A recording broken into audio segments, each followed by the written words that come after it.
Friends, welcome to Rajeswari. நீ பார்க்க போகிற ரெசிபி வாழைப்பூ வடை. ஃபஸ்ட்டு 5 hours முன்னாடி ஊற வச்சுருக்க கடலைப்பருப்பெல்லாம் வாஷ் பண்ணி எடுத்துக்கோங்க. நல்லா க்ளீன் பண்ணி எடுத்துக்க. வாழைப்பூவும் நல்லா வாஷ் பண்ணி ஆட் பண்ணிக்கோங்க.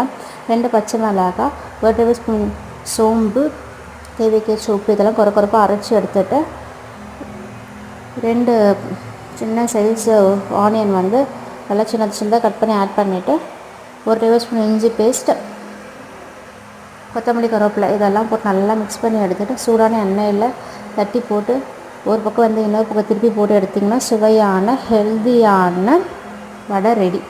ஸோ இந்த வீடியோ உங்களுக்கு பிடிச்சிருந்தா மறக்காமல் சேனலை சப்ஸ்கிரைப் பண்ணுங்கள், லைக் பண்ணுங்கள், ஷேர் பண்ணுங்கள். Bye bye. அடுத்த வீடியோவில் பார்க்கலாம்.